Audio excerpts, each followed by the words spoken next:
പ്രഭയായി നൂറ് തെളിക്കും താരം തന്നെ ഇൽമിൻ കനികൾ കൽബിൽ കുളിരായി തീർക്കും പൊന്നെ മുഅല്ലിമെന്നവർ മുന്നിൽ മികന്തൊരു നേട്ടം തന്നെ മുർത്തള നബിയും കാട്ടിയ വഴിയിൽ മിന്നും നമ്മെ മുഅല്ലിമെന്നത് നൂറാണ് മുസ്തഫ നൂറിൻ അഴകാണ് മുത്തൊളി തങ്ങളെ വഴിയാണ് മുന്തിയൊരുങ്ങും ഇവരാണ് ഇരുളിൽ പ്രഭയായി നൂറ് തെളിക്കും താരം തന്നെ ഇൽമിൻ കനികൾ കൽബിൽ കുളിരായി തീർക്കും പൊന്നെ മുഅല്ലിമെന്നവർ മുന്നിൽ മികന്തൊരു നേട്ടം തന്നെ മുർത്തള നബിയും കാട്ടിയ വഴിയിൽ മിന്നും തന്നെ.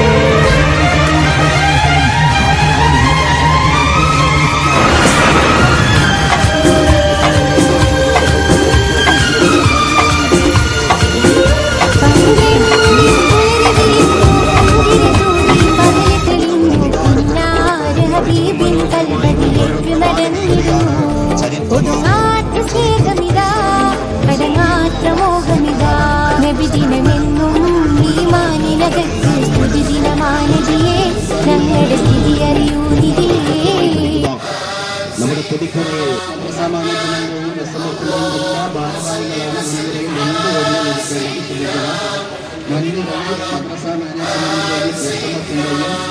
എല്ലാ ഭാരവാഹികളാണ് ഒരുപാട് പ്രയാസങ്ങളുടെ പ്രതിസന്ധിയുടെ മധ്യക്കടലിലും ഒന്നുമല്ലാതെയുള്ള സമൂഹത്തെയും സമുദായത്തെയും ഉറച്ചു മുസ്ലിങ്ങളായി അധ്വാനം ചെയ്യുന്നത് അറിവ് ചുരത്തിലെടുക്കുന്നതെന്തും സ്നേഹമാണ് അറിവിൽ നിന്ന് നേടുന്നതെന്തും ഒരു ധർണയാണ് എന്നതുകൊണ്ട് തന്നെ പ്ലക്കാർഡുകൾ കൃത്യമായി പിടിക്കുക. നമ്മുടെ കൊടിക്കൂടയെ ഈ രണ്ട് പ്രസ്ഥാനങ്ങൾ ഒരുമിച്ച് നിന്നുകൊണ്ട് കേരളക്കരയിൽ വലിയൊരു പ്രക്ഷോഭത്തിന് കഴിഞ്ഞ ആഴ്ച മുതലക്കുളം മൈതാനിയിൽ വെച്ച് പ്രഖ്യാപനം നടത്തിയിരിക്കുകയാണ്. ശിഹാബ് തങ്ങളുടെ പ്രഖ്യാപനത്തോടുകൂടി ആരംഭിച്ച ഈ പ്രക്ഷോഭ പരിപാടികൾ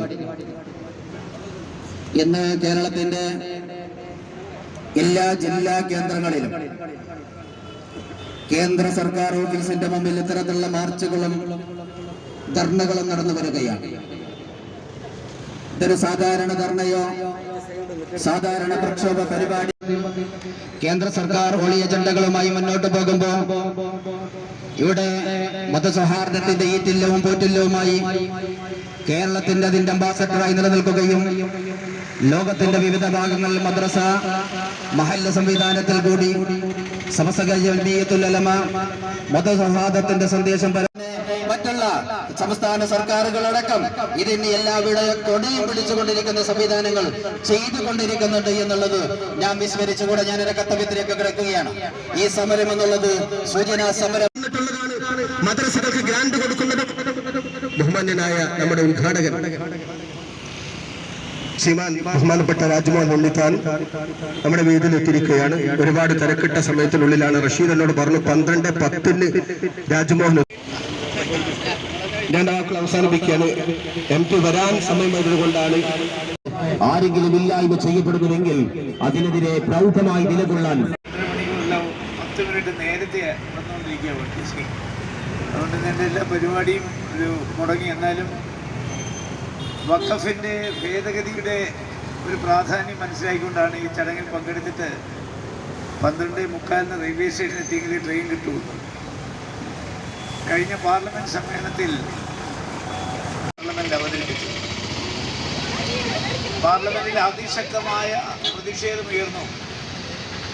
ശബ്ദായമാനമായ അന്തരീക്ഷങ്ങൾ സൃഷ്ടിച്ചു. പാർലമെന്റിലെ എല്ലാ രാഷ്ട്രീയ പാർട്ടികൾക്കും പാർലമെന്റ് ഈ ബില്ലിനെ കുറിച്ച് സംസാരിക്കാൻ സമയം നൽകണമെന്ന് ആവശ്യപ്പെട്ടു.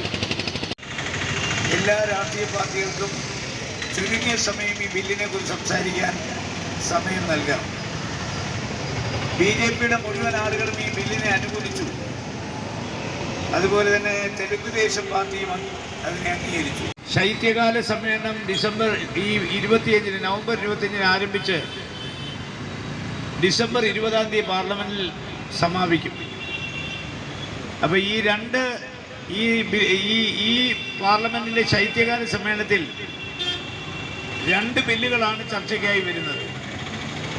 ഒന്ന് വഖഫ് ഭേദഗതി ബില്ലും 2 ഏകീകൃതമായ സിവിൽ കോഡും.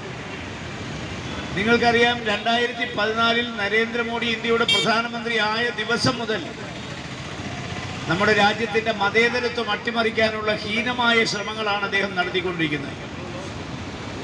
മതേതരത്വം അട്ടിമറിക്കണമെങ്കിൽ ഇന്ത്യയുടെ ഭരണഘടനയാണ് അട്ടിമറിക്കേണ്ടത്. അതുകൊണ്ടാണ് മതേതരത്വം ഇന്ത്യയുടെ മണ്ണിൽ നിന്ന് അവസാനിപ്പിക്കാൻ ഈ രാജ്യം ഒരു ഹിന്ദു രാഷ്ട്രമാക്കാനുള്ള നീക്കങ്ങളുമായി നരേന്ദ്രമോദി 2014 ഇറങ്ങി പുറപ്പെട്ടത്.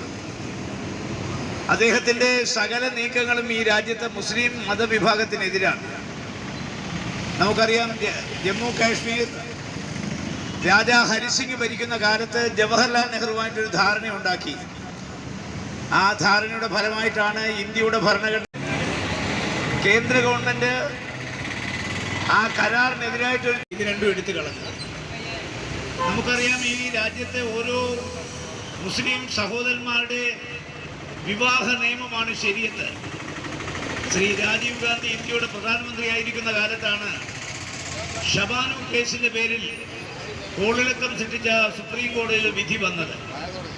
രാത്രി 12 മണിക്കാണ് അന്ന് രാഹുൽ ഗാന്ധി പാർലമെന്റ് സമ്മേളനം സിവിൽ നിയമത്തെ ഈ ഗവൺമെന്റ് ഒരു ക്രിമിനൽ നിയമമാക്കി മാറ്റുകയും തലാക്ക് തലാക്ക് തലാക്ക് ചൊല്ലി ഏതെങ്കിലും ഒരു മുസ്ലിം ഒരു വനിതയെ മൊഴി ചൊല്ലിയാൽ ആ മൊഴി ചൊല്ലുന്നവന്റെ സ്ഥാവര ജംഗമ വസ്തുക്കൾ കണ്ടുകെട്ടാനും അയാളെ അറസ്റ്റ് ചെയ്ത് ഇരുമ്പടികൾക്കുള്ളിൽ പരാതിയില്ലെങ്കിൽ അടയ്ക്കാനും തീരുമാനമെടുത്തത് മുസ്ലിം പറയുന്നു. The state shall not deny to any person equality before law or equal protection of the law within the territory of India. ഇന്ത്യയുടെ മണ്ണിൽ ജനിച്ചു വീണ എല്ലാ പൗരന്മാരും ഭരണഘടനയുടെ മുമ്പിൽ സമന്മാരാണ്, തുല്യന്മാരാണ്. ഇന്ത്യയുടെ ഭരണഘടന 2 തരം പൗരന്മാരെ അംഗീകരിക്കുന്നില്ല. പക്ഷേ ഇന്ത്യ ഭരിക്കുന്ന BJPയുടെ ഗവൺമെന്റ് ആർട്ടിക്കിൾ 14 15 അട്ടിമറിച്ചു. രാജ്യത്തിന്റെ മതേതരത്വം ചോദ്യം ചെയ്യപ്പെടുന്ന നിർണായക ഘട്ടത്തിലെ ജീവനേക്കാളും വലുത് ഒന്ന് നമ്മുടെ ശരീഅത്താണ്. ആ ശരീഅത്തിനെ കഴിച്ചാൽ നമുക്ക് വലുത് നമ്മുടെ രാജ്യമാണ് എന്ന കാര്യത്തിൽ യാതൊരു സംശയമില്ല. നമ്മുടെ രാജ്യം എന്ന് പറയുന്നത് ഈ നമുക്ക് പഠിക്കാൻ സാധിക്കും. അങ്ങനെ എല്ലാവരും നൊന്ത് പണിയെടുത്തതിൻ്റെ ഫലമായിട്ടാണ് ഇന്ത്യ രാജ്യത്തിന് സ്വാതന്ത്ര്യം ലഭിച്ചത്. ആ സ്വാതന്ത്ര്യം കാത്തു സൂക്ഷിക്കുക എന്നതാണ് ഒരു രാജ്യസ്നേഹിയായ ഇന്ത്യക്കാരൻ്റെ ഏറ്റവും വലിയ കടമ എന്ന കാര്യത്തിൽ യാതൊരു സംശയവും. അപ്പോൾ നമ്മുടെ ഭരണഘടനയെക്കുറിച്ച് നമുക്കറിയാം. ആ ഭരണഘടന തകർക്കപ്പെടുമ്പോൾ യഥാർത്ഥ ഇന്ത്യക്കാരനെ ഒരിക്കലും അടങ്ങിയ നിമിഷത്തിൽ നമുക്കാർക്കും അടങ്ങിയിരിക്കാൻ പറ്റില്ല. നമ്മുടെ ആ വികാരത്തിൻ്റെ ബഹിസ്ഫുരണമാണ് ഇന്ന് കാസർഗോഡ് നഗരം കണ്ടത് എന്ന കാര്യത്തിൽ യാതൊരു സംശയമില്ല. ഞാൻ ദീർഘിപ്പിക്കുന്നില്ല. പ്രിയപ്പെട്ട സംഭവിക്കാൻ പോകുന്നത് എന്ന് നിങ്ങൾ എല്ലാവരും മനസ്സിലാക്കണമെന്നാണ് എനിക്ക് പറയാനുള്ളത്. അതുപോലെ തന്നെ വഖഫ് ബോർഡിൽ നിർബന്ധമായി 2 അമുസ്ലിമുകളെ നൽകിയാൽ ഇപ്പോൾ നമ്മുടെ പ്രിയപ്പെട്ട ഗോപാലകൃഷ്ണനെ പോലെയുള്ള കലക്ടർമാരാണ് ആ കേസ് പോഷക ഘടകങ്ങളായ മഹല്ല് സംവിധാനത്തിന്റെ കാര്യക്ഷമതയോടെ പ്രവർത്തിക്കുന്ന സുന്നി മാലിന്യ ഫെഡറേഷനും മദ്രസ സംവിധാനത്തെ ക്രിയാത്മകമായിക്കൊണ്ട് നടത്തിക്കൊണ്ടു പോകുന്ന മദ്രസ മാനേജ്മെന്റ് അസോസിയേഷനും സമരവുമായിക്കൊണ്ട് മുന്നോട്ട് വരാൻ വേണ്ടി തയ്യാറായിരുന്നു. അതിന്റെ പ്രഖ്യാപനം കഴിഞ്ഞ 5-ാം തീയതി കോഴിക്കോട് ആവശ്യമെങ്കിൽ പാർലമെന്റ് മന്ദിരത്തിലേക്ക് സുന്നി പടയണി മാർച്ച് നടത്തുമെന്നാണ്.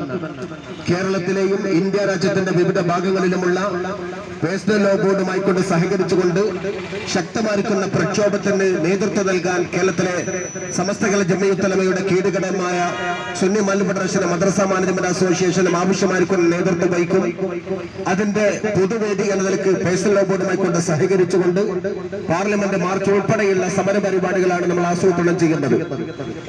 നമ്മുടെ രാജ്യത്തെ സംബന്ധിച്ചിടത്തോളം ഭരണഘടന നൽകുന്ന അവകാശത്തിന്റെ സംരക്ഷണത്തിന് വേണ്ടിയാണ്, മറ്റൊരു ഔദാര്യത്തിന്റെയും കാര്യത്തിന് വേണ്ടി സമരവുമായിക്കൊണ്ട് മുന്നോട്ട് പോകാനല്ല നമ്മുടെ ശീലമുള്ളത്. നമ്മുടെ രാജ്യത്തെ ഏറ്റവും വലിയ ഉണ്ടാക്കിയ ഗവൺമെന്റാണ് ഞങ്ങളുടേത് എന്ന് മനസ്സിലാക്കാതെ കേന്ദ്ര ഗവൺമെന്റ് ഒന്നൊന്നായിക്കൊണ്ട് മുസ്ലിം ന്യൂനപക്ഷ സമുദായത്തിന്റെ അവകാശങ്ങളെ ചിറകരിച്ചിടാനുള്ള ശ്രമങ്ങൾ നടത്തുന്നതിന്റെ ഭാഗമായിക്കൊണ്ടാണ് വഖഫ് ഭേദഗതി ബില്ല് പാസ്സാക്കാനുള്ള ശ്രമങ്ങൾ നടക്കുന്നത്. അത് JPC-ക്ക് മുമ്പാകെ പാർലമെന്റ് കൊടുത്തിട്ടുണ്ടെങ്കിൽ അതിനെ പഠനം നടത്തിക്കൊണ്ടിരിക്കുന്ന ഈ സമയത്ത് വരാൻ പോകുന്ന തീരുമാനമെങ്കിൽ വളരെ കൃത്യതയോടെ തന്നെ ബോധ്യപ്പെടുത്തിക്കൊണ്ട് പറയുന്നത് അള്ളാഹുവിന്റെ വജ്ഹ് ഉദ്ദേശിച്ചുകൊണ്ട് വഖഫ് ചെയ്യപ്പെട്ട വഖഫ് സ്വത്ത് പടച്ചിറപ്പിന്റെ മാർക്കറ്റിൽ തന്നെ ചെലവഴിക്കാനുള്ള അവകാശത്തെ നിഷേധിക്കപ്പെടുന്ന ഘട്ടത്തിൽ അവസാനത്തെ മുസ്ലിമും പിടഞ്ഞു വീണ് മരിക്കുന്നത് വരെ ഈ സമരം കൊണ്ട് പിന്മാറാൻ തയ്യാറല്ല എന്നുകൂടെ സൂചിപ്പിക്കാൻ ഈ സമയം ഞങ്ങൾ ഉപയോഗപ്പെടുത്തുകയാണ്. സമസ്തയെ സംബന്ധിച്ചിടത്തോളം ഏറ്റവും വലിയ അടിസ്ഥാനപരമായിരിക്കുന്ന ഒരു ആശയം വരും തന്നെയാണ്. ആ ആശയത്തിന്റെ സംഖ്യതമായി കൊണ്ടാണ് വിശുദ്ധ ഖുർആനും തിരുസുന്നത്തും കർമ്മശാസ്ത്ര ഗ്രന്ഥങ്ങളും പഠിപ്പിച്ചതനുസരിച്ചുകൊണ്ട് വഖഫിനെ സംരക്ഷിക്കുക എന്നത്. വഖഫ് കേവലം ഒരു അതിശയോക്തികർത്തപ്പെട്ട വാക്കായിക്കൊണ്ടാരും കാണേണ്ടതില്ല. ഇന്ന് ചില മീഡിയകൾ സംസാരിക്കുമ്പോൾ, ഇന്ന് ചില സംഘപരിവാറിന്റെ അജണ്ട വെച്ചുകൊണ്ട് മുന്നോട്ട് വരുന്ന വർഗീയവാദികൾ സംസാരിക്കുമ്പോൾ വഖഫ് എന്ന് പറയുന്നത് മറ്റു സമുദായത്തിന്റെ എന്തോ അപഹരിക്കപ്പെട്ട പോലെ ചില വർത്തമാനം കേട്ടാൽ ഒരു മതത്തിന്റെയും ഒന്നും അപഹരിക്കാൻ വേണ്ടി വഖഫിന്റെ സംവിധാനത്തിന്റെ ഒരു മേഖലകളിലേക്ക് നമ്മൾ പോയിട്ടില്ല. ഇത് ഇന്ത്യ രാജ്യത്തിന്റെ ഭരണഘടന നിലവിലുള്ള സമയത്ത് മാത്രമല്ല. പ്രിയപ്പെട്ട MLA ഇവിടെ സൂചിപ്പിച്ചു, കേന്ദ്ര സർക്കാർ അധികാരത്തിൽ വരുന്നതിന്റെയോ ഇന്ത്യക്ക് സ്വാതന്ത്ര്യം കിട്ടുന്നതിന്റെയോ മുമ്പേ ലിബിയയിലും തുടങ്ങിയ എല്ലാ ഇസ്ലാമിക രാജ്യങ്ങളിലും വഖഫ് ആക്ട് നിലവിലുണ്ട്. ആ വഖഫ് ആക്ട് പ്രകാരം പ്രവർത്തിക്കുന്ന മന്ത്രാലയങ്ങൾ അവിടെയുണ്ട്. അതനുസരിച്ചുകൊണ്ട് പ്രവർത്തിക്കുന്ന ബോർഡ് സംവിധാനങ്ങളുണ്ട്.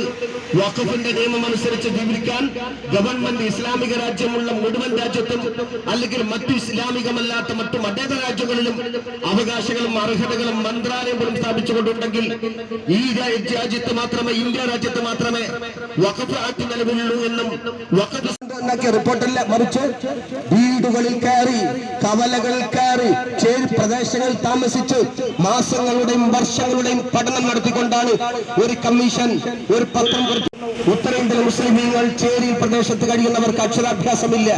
അവർക്ക് പല മേഖലയിലും ഓർച്ചടിച്ചുകൊണ്ട് മരിക്കുന്നത് ഉത്തരേന്ത്യയുടെയും കൽക്കട്ടയുടെയും മറ്റു പ്രദേശങ്ങളിൽ പല ഭാഗത്തും കണ്ടുകൊണ്ടിരിക്കുന്നുണ്ടെങ്കിൽ അവർക്കൊരു മോചനം വേണ്ടേ? രജിസ്റ്റർ സർക്കാർ കമ്മിറ്റിയുടെ റിപ്പോർട്ടിൽ കാര്യം പറയുന്നുണ്ട്. എവിടെയാണോ ഒരു ടാറിട്ട റോഡ് അവസാനിക്കുന്നത് അവിടെ തുടങ്ങും ഒരു മുസൽമാന്റെ ഗ്രാമം. എവിടെയാണോ ടാറിട്ട റോഡ് അവസാനിക്കുന്നത് അവിടെ തുടങ്ങും ഒരു മുസ്ലിമിന്റെ ചേരി ഗ്രാമം. എവിടെയാണോ കറണ്ട് ഇല്ലാത്ത വീട്, ആ വീടെല്ലാം ഞങ്ങൾക്ക് അന്വേഷണത്തിൽ ബോധ്യമായത് അതൊക്കെ മുസ്ലിം വീടാണ്. മുസ്ലിം ബെൽറ്റിൽ വെള്ളമുണ്ടാവില്ല. മുസ്ലിമിങ്ങളുടെ ഗ്രാമങ്ങളിൽ വെളിച്ചമുണ്ടാവില്ല. മുസ്ലിമിങ്ങളുടെ ഗ്രാമങ്ങളിൽ സ്കൂളില്ല, ആശുപത്രിയില്ല, ഫാക്ടറിയില്ല, കടകളില്ല, വാഹനമില്ല, റോഡുകൾ പാത ചെയ്യപ്പെട്ടിട്ടില്ല. ആ രൂപത്തിൽ പിന്തള്ളപ്പെട്ട വിദ്യാഭ്യാസപരമായി, ഭരണപരമായി, എല്ലാ മേഖലകളിലും തൊഴിൽപരമായും സാംസ്കാരികപരമായും മാന്യമായി മനുഷ്യനാണെന്ന് പറഞ്ഞ് ജീവിക്കാൻ പോലും അറിയാത്ത വിധത്തിലേക്ക് എല്ലാ സ്റ്റേറ്റിലും പിന്തള്ളപ്പെട്ടിരിക്കുന്നു. കേരളം മാത്രമാണ് തമ്മിൽ ഭേദമുള്ളത്. കേരളത്തിലെ സാംസ്കാരിക ബോധം മുസ്ലിമുകൾക്കുണ്ട്. അതിന്റെ കാരണം അവർ മദ്രസ നടത്തുന്നുണ്ട്. അവിടെ മദ്രസ നടത്തുന്ന രണ്ടാമത്തെ കാരണം മില്ലത്ത് മുഹമ്മദ് ഇസ്മായിലിന്റെ രാഷ്ട്രീയപരമായ അവബോധമുള്ളത് കേരളത്തിലാണെന്ന് പറയുന്നത് രചനപരമായി ഉയർന്നത്, കേരളത്തിലെ മുസ്ലിമീങ്ങൾ ഭാഷാപരമായി ഉയർന്നത്, കേരളത്തിലെ മുസ്ലിമീങ്ങൾ സാംസ്കാരികപരമായി ഉയർന്നത്, കേരളത്തിലെ മുസ്ലിമീങ്ങൾ ഭൗതിക വിദ്യാഭ്യാസത്തിൽ ഉയർന്നത്. സ്കൂളുകൾ പൊട്ടിയിട്ടല്ല, മറിച്ച് അവിടെ കുറച്ചുകൂടി സ്കൂളുകൾ തുടങ്ങിക്കൊടുക്കാനുള്ള അവകാശം കൊടുക്കുക. അല്ലെങ്കിൽ ഏതെങ്കിലും മദ്രസകൾക്ക് ഫർണിച്ചർ ഇല്ലെങ്കിൽ, ഏതെങ്കിലും മദ്രസകൾക്കോ സ്കൂളുകൾക്കോ ഗ്രാൻഡ് അനുവദിക്കപ്പെടണമെങ്കിൽ പുതുതായി അവിടെ ഫണ്ട് അലോട്ട് ചെയ്യാൻ വേണ്ടി ഗവൺമെന്റിനോട് ശുപാർശ ചെയ്യുന്നതിന് പകരം നിലവിലുള്ളത് കൊണ്ട് പൊളിക്കാൻ നിലവിലുള്ള മദ്രസകൾ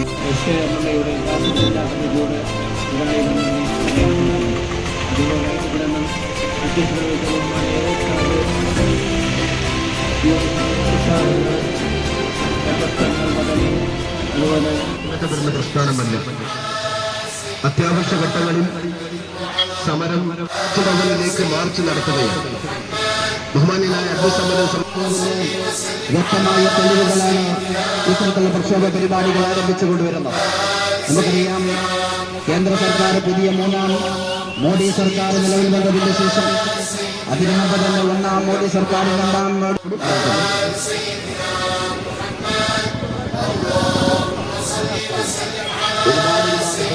പ്രതിസന്ധിയുടെ നടുക്കടലിൽ നിന്നൊന്നുമല്ലാതെയുള്ള സമൂഹത്തെയും സമുദായത്തെയും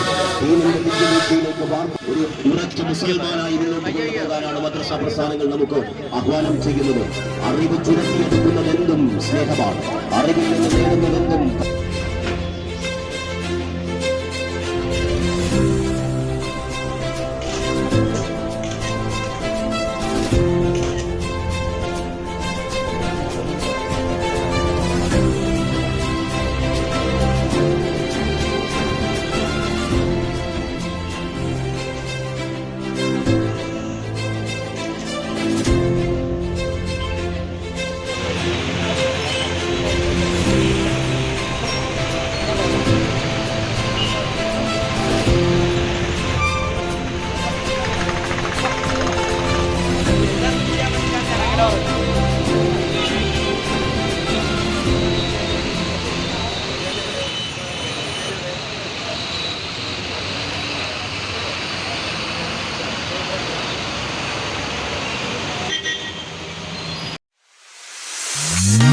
ഇന്ത്യയുടെ ചരിത്രത്തിൽ ആദ്യമായി കാസർഗോഡിന്റെ മണ്ണിൽ magic land under water tunnel expo 2024 എത്തുന്നു. കടലിനടിയിലെ കണ്ണഞ്ചിപ്പിക്കുന്ന കാഴ്ചകൾ നിങ്ങളെ വിസ്മയിപ്പിച്ചിട്ടുണ്ടോ? കടലിനടിയിലൂടെ നിങ്ങൾ യാത്ര ചെയ്തിട്ടില്ല എങ്കിൽ ഇതാ നിങ്ങൾക്കൊരു സുവർണ അവസരം. 12,000 ചതുരശ്ര അടി തീർത്ത കണ്ണിനും മനസ്സിനും കുളിർമയേകുന്ന ഗ്ലാസ് തുരങ്കം, glass aquarium, Disney magic show, birds show, കടൽ കൊട്ടാരം, അമ്യൂസ്മെന്റ് പാർക്ക്, കൂടാതെ നിങ്ങളുടെ നാവിൽ രുചിയൂർന്ന വിഭവങ്ങളുമായി 5,000 ചതുരശ്ര അടിയിൽ തീർത്ത ഫുഡ് കോർട്ട് എന്നിങ്ങനെ കുട്ടികൾക്കും മുതിർന്നവർക്കും ഒരുപോലെ എൻജോയ് ചെയ്യാൻ പറ്റുന്ന ലോകോത്തര നിലവാരമുള്ള ഈ magic land under water tunnel എക്സ്പോയിലേക്ക് ഈ നാട്ടിലെ ഏവരെയും സ്വാഗതം ചെയ്തുകൊള്ളുന്നു. കാസർഗോഡിന്റെ മണ്ണിൽ ചരിത്രം കുറിക്കാനായി ഇതാ മറ്റൊരു വർണ്ണ പ്രപഞ്ചമെത്തുന്നു. ഒക്ടോബർ 31 മുതൽ കാസർഗോഡ് വിദ്യാനഗറിൽ പ്രിൻസ് ഗാർഡൻ ഗ്രൗണ്ടിൽ വെച്ച് നടത്തപ്പെടുന്ന ആവേശവും ആനന്ദവും ഉണർത്തുന്ന മാജിക് ലാൻഡിന്റെ അണ്ടർ വാട്ടർ ടണൽ എക്സ്പോയിലേക്ക്, കണ്ണഞ്ചിപ്പിക്കുന്ന കാഴ്ചകളുടെ ലോകത്തിലേക്ക് ഏവരെയും സ്വാഗതം ചെയ്തുകൊള്ളുന്നു. പ്രജ ഈവന്റ് സംഘടിപ്പിക്കുന്ന magic land under water tunnel expo 2024 കാസർഗോഡിനെ കടലിന്റെ കാണാ കാഴ്ചകളിലേക്ക് ഏവർക്കും സ്വാഗതം.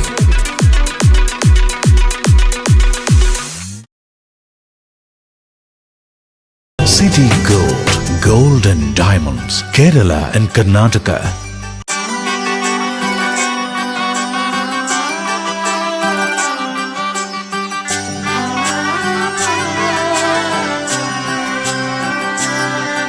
ഇവളണിയും പൊന്നല്ലേ, കനവുണരും ദിനമല്ലേ, മുഞ്ചത്തി പെണ്ണിൻ നിൻ മനം, പെണ്ണഴകിനു മിഴിവേകി എന്നെന്നും നിന്നില്ലേ, മാറ്റേറും പൊന്നിൻ താരം.